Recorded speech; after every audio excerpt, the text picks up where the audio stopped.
Welcome back to the interview. I'm Jon Hazlett here with Jerry French. Jerry, thanks for coming today, buddy. Oh, absolutely. My pleasure. Thanks for having me. Great to have you. Absolutely. It's good to be here. Well, let's just get this one right out of the way, Jerry. Uh-oh. Who really invented the Intruder? Well, I did, of course. All right, well, next question. Next question. I think we would all answer that way, right? That would be the thing. Or we would hem and haw and then start to, see whose toes we're going to step on. Truth is that was a team effort. I came up with the name in a joke.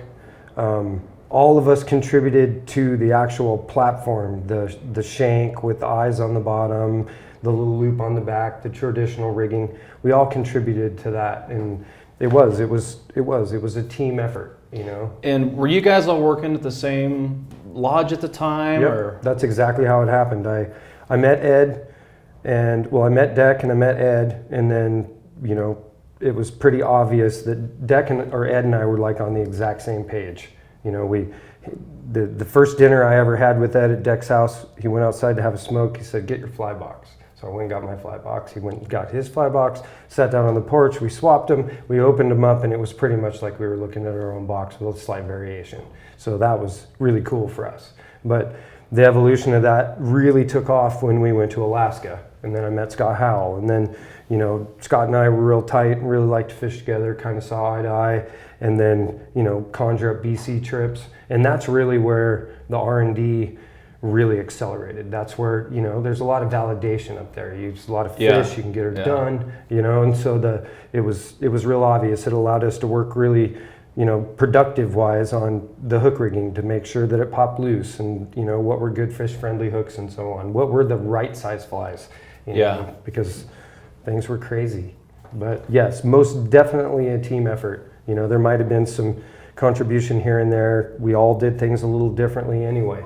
So everybody saw their own shade of green and kind of went down their own little road, but it was all basically contrived from the same idea. The old school way to rig, which is what I first saw, the first Intruder I saw, Mike McCune showed me one that he tied, and it was rigged old school. Do you ever use the old school rigging, or do you guys still use it a lot? Yeah, I won't. For me, if I fish Intruders now, they're fairly mini. I've learned a lot about what's more appealing to fish than really big flies are. But I still rig them with the original rigging because I'm not a big fan of the wire. And they're pretty small. I want them to pop loose. I want just the hook in their mouth. And it looks cool, that fly way up at the top of the leader chasing around. Yeah. It's all backwards and weird. Reconstitutes it for the next fish. Yeah. Do you remember the first one you tied?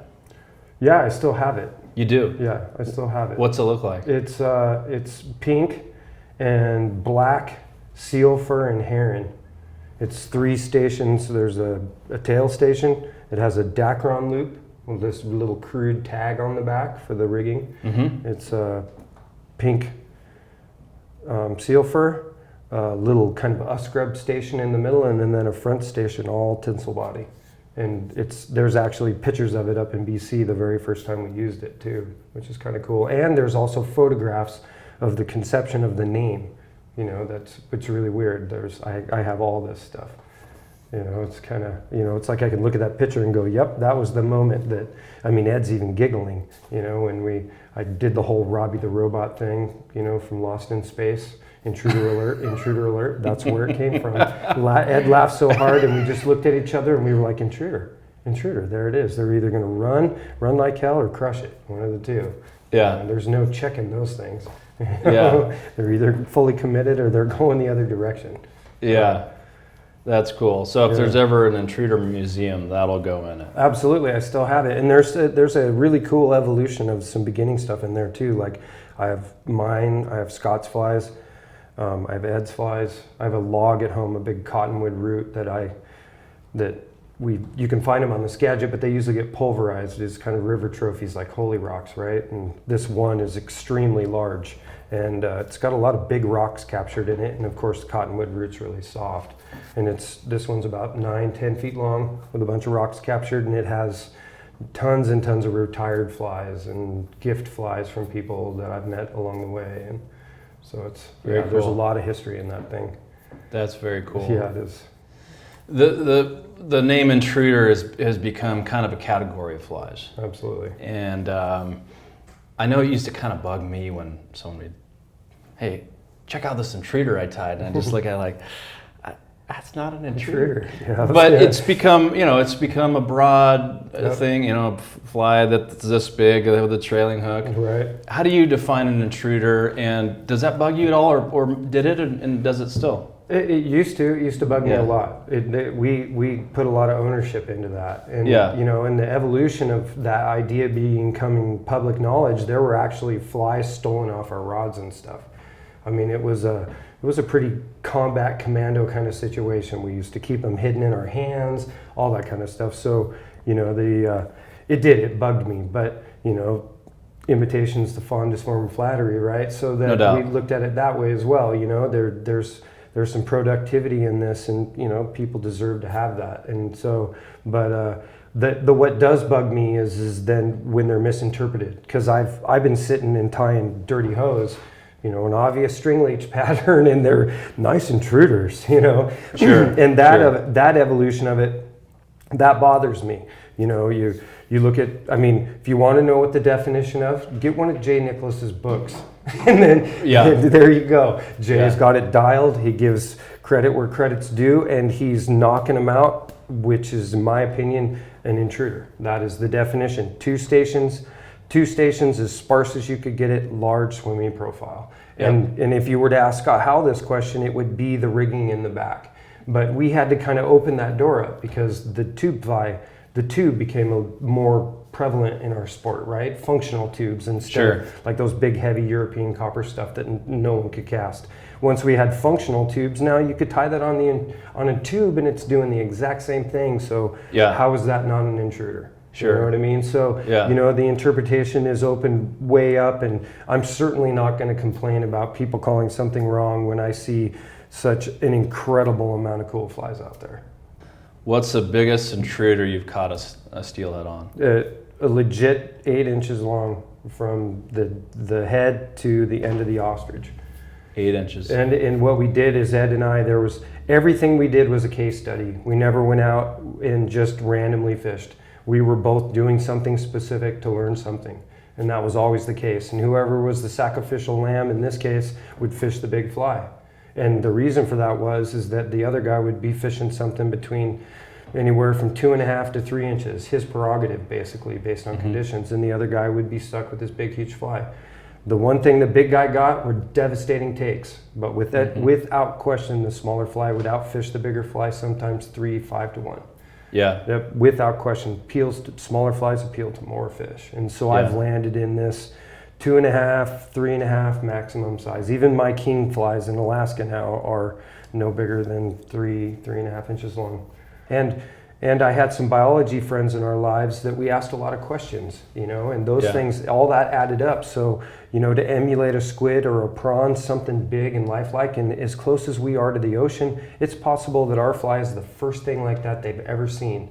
And to induce the condition response of those bright fish, that was our goal. I get goosebumps just thinking about how cool it was for us, to go from separate individuals fishing what we thought was right, and then combining our brain power and creating these flies that truly at the time were a secret weapon. I mean, they were a legit secret weapon. We would happily let guys plow through and leave, and then we would go behind and catch fish.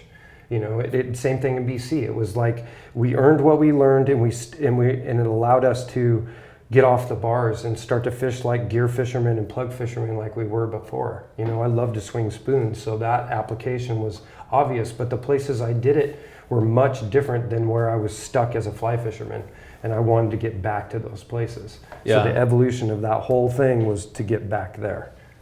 Yeah, this is working for the gear dudes. How do I make that work for me? Exactly. Yeah. The fish live there. They want to be there. Yeah. And I want to fish those spots. So how do we do that? Well, let's take a quick break. More with Jerry French coming up.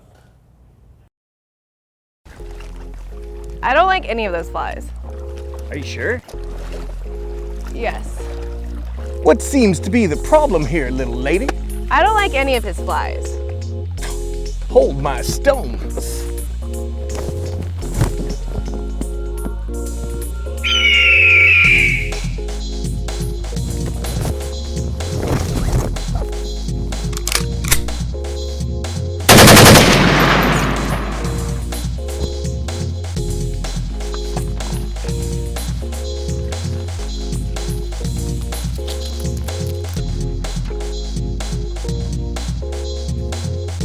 Here you go, little lady. Soak that in the seam. What's your name? Keith Freestone. You're so smooth. Always.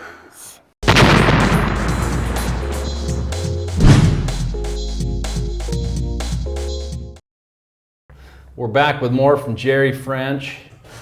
All right, Jerry, we get this question a lot. I'm sure you do too. You know, what fly should I use today? You know, there's the old rule, dark day, dark fly, bright, Yep. you know, blah, blah. Yeah. Do you ever follow that rule? How do you pick a fly? You know, I mean...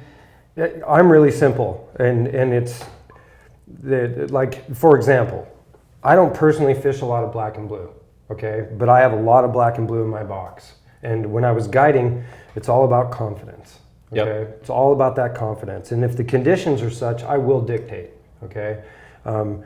Like where I fish a lot, my clients, if the water's off colored, we're gonna be fishing some variation of white. And the reason for that is it's the most natural UV reflected, and it's also the most reflective color in the spectrum.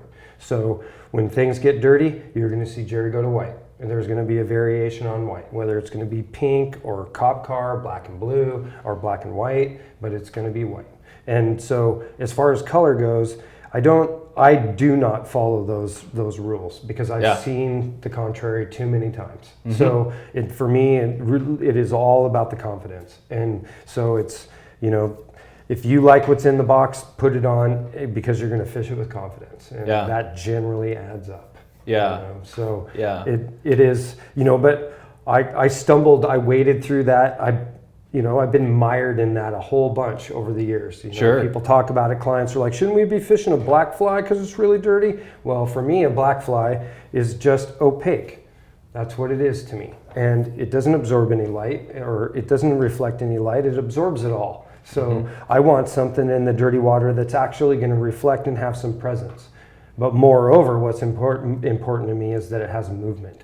Mm-hmm. Movement moves water, and they feel as much as they see. And let's never forget that little titty, you know, because that is a really big deal. Because some of the stuff I've seen in off-colored water, how aggressive the takes were, or how far a fish came to get a fly, like chasing it into the bank when it was super off-color. That kind of stuff, it's, you know, that's a committed fish. Now, there wasn't a lot of that, but it happened. So yeah, that tells you something there. Yeah, absolutely. So, you know, fly selection is about confidence. You know? And I don't think there is a lot of voodoo in there. However, pink is awesome. They love pink. However, pink is awesome. Pink is awesome. We know they love pink. So just fish pink. Just fish pink. Yeah, you can't go wrong with pink. Yeah. Well, you know, I get asked that a lot, and in my experience, I've had as much success breaking the rule than following it. Yeah, but for the new guy going out there, you know, some guidelines, but you're right, it's confidence. But how do you build confidence without knowing? Right. Without having success. Without having success, exactly. So, you know, then for me, if I was to give some parameters on that, I would still stick in that. If black and blue really moves you, then fish that black and blue. But you know, there's that black and blue, there's the variations of white, and then these variations of the pink and reds. You know what I mean? And so those, you know, if you question what you're doing, then try again. You know, go back through with something else. But that's also a bit of a misleading factor as well, because maybe you fish a little deeper the second time through, and the first time every fly would have worked. It was just the presentation. You know what I mean? So the presentation is about the most important thing above the fly selection. But you know, off-colored water, I'm going for the opposites: black and white. And then in standard colored, good visibility where they can really see the fly, I tend to move more towards the natural spectrums where I want the fly to appear to be hiding. You know what I mean? So, if it's hiding in the column, maybe it's camouflage yet obvious. You know what I mean? And I like that angle too, especially with so many good anglers and so many beautiful flies out now. It's things that 10% has gotten a lot bigger, right? And the 90% is immense. So there's this, there's a lot of very successful people out there getting her done a lot of different ways. So, it's but those basic rules, they work. But I like breaking them. You like breaking them? Yeah, I like going the other way. I like seeing something that isn't tribal knowledge. Well, you mentioned the 10% has gotten bigger. So 10% catch 90% of the fish. Correct. And it got me thinking about where we've come with flies, lines. When you guys were fishing the first intruders and your dirty hose and bigger stuff, I'm assuming you're building your own lines? Absolutely. Honestly, I built my own lines until we created the Commando. Yeah. I was still building custom heads, trying to understand this optimized casting package up until we had the freedom to do that. Yeah. It was more advantageous for the way we like to fish and what we were trying to understand. And that genuine optimized idea. So they could be as biomechanically efficient as possible, whether you were a natural athlete and an exceptional caster, or you were someone who, fished a couple times a year and never got the opportunity to be really, really solid. We wanted to make it as easy as possible. We could see that through our guiding and fishing with other people. So that's where that went. And the reality of it is the Intruder drove all of that line thinking, every bit of it. Because there wasn't anything available to cast this stuff, and so our concepts were completely driven by what we were trying to fish, So is the Intruder the chicken or the egg? Well, which comes first? I still don't know. I don't either. I don't either. But it was definitely first. They had to. Yeah, we had to. You had to have one to have the other. Yeah, we had to drive the fly. That fly drove all of our fly line creation, and Ed was so methodical about it that literally I looked at casting as it came natural to me, and I've never cared about it ever. I've never put much thought into it besides trying to be as biomechanically sufficient as I could. That was it. I never cared about casting far. None of that ever mattered. I was super enamored with the act of fishing. I spent 2 full winters just losing flies when I first made the transition from being a trout bum. I caught my first steelhead summer fish, and then I spent the next 14 months just losing flies and watching people catch fish. That evolution to me was a really big deal. And then once I got at my first 2-hander, then I still hadn't met Deck or Ed or any of them, so I had to do this evolution by myself. So I'm buying Cortlands and chopping stuff up and making little weird shooting heads from observations I made from my peers on the Skagit and the Sauk. So, and I didn't talk to anybody because I was super solitary. It was just a polite hello if you did pass someone. That's really all it was. But it was a really cool time. It was just constantly learning. And when we would come back from a day of fishing, Ed would literally tweak his fly line almost every single day. Really? Almost every single day there would be this, go cut a new head, splice on a new back taper, add 25 grains. Or add a foot in 25 grains, so on and so forth. Just boxes and boxes of stuff that we'd collected that we just chopped up. And as the Skagit thing took off, then there was more and more for us to chop up and really work on it. Because now we had the extrusions that we liked, we had the PVC materials that we liked, and we had diameters or overall grain weights that allowed us to really experiment with what we were shooting for. Pretty amazing what we have at our disposal now. It's incredible. It really is. And so I've always kind of thought that the Skagit line really boosted the industry. Absolutely. Our little part of it. Yeah, absolutely. But you think about the equipment we have today. Yeah. But it sounds like it really started with the Intruder. Absolutely. Is responsible for the Skagit Line. Absolutely. Which has really Yep. made things fun. I mean, I wouldn't be here today if it wasn't for. Lots of people can For say that. that. Yeah, You know, I mean, guiding would almost be impossible without that. You know, it would be without that simplicity of the Skagit, the ability to flop it out there and make a good swing. You know, because lots of fish are caught on a bad cast, but rarely on a bad presentation, right? And so the ability to control your fly and move these big flies and fish the tips you need, and you know, for whatever your conditions are, that.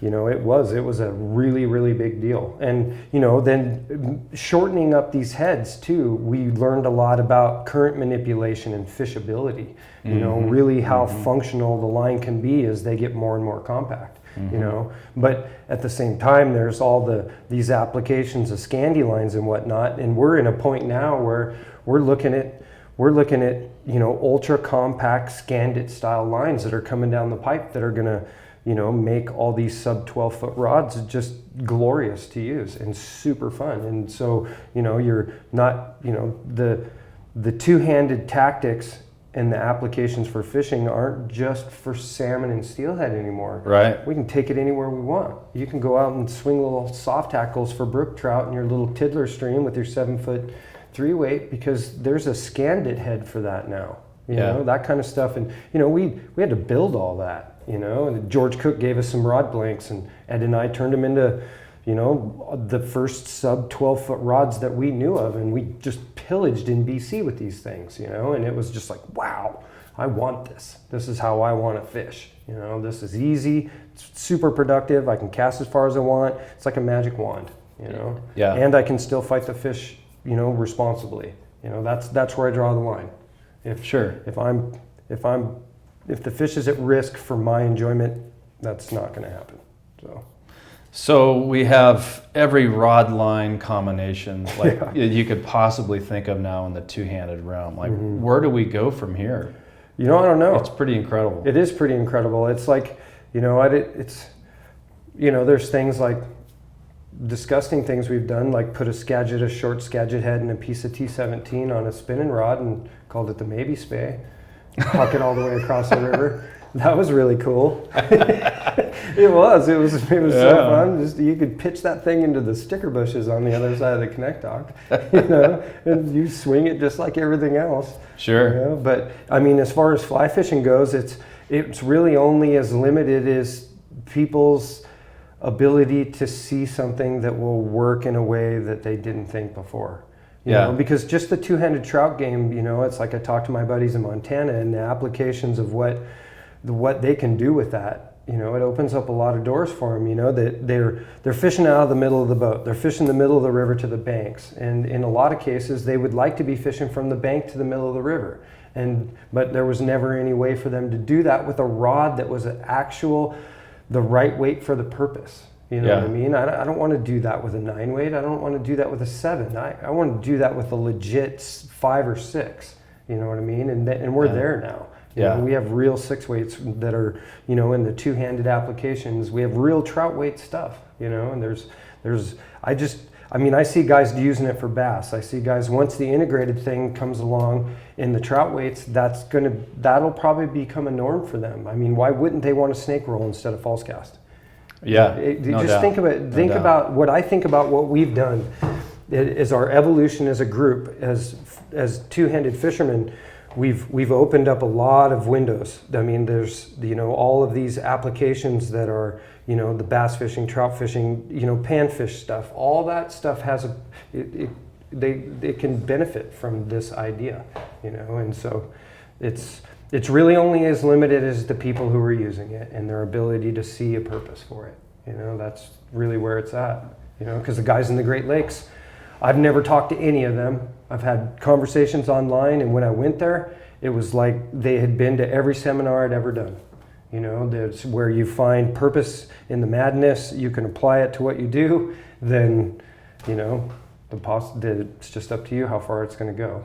It sounds like they're pretty tuned in. Well, yeah, they realize things are small, and they see how the advantages of these shorter rods we have now and line systems to put on them, and they work perfectly for them. You know, they're able to fish their smaller rivers and their bigger rivers, and you know, feel like it's the right rod for the purpose, right line systems for the purpose. You know, so there's a lot of possibilities out there. Yeah, yeah.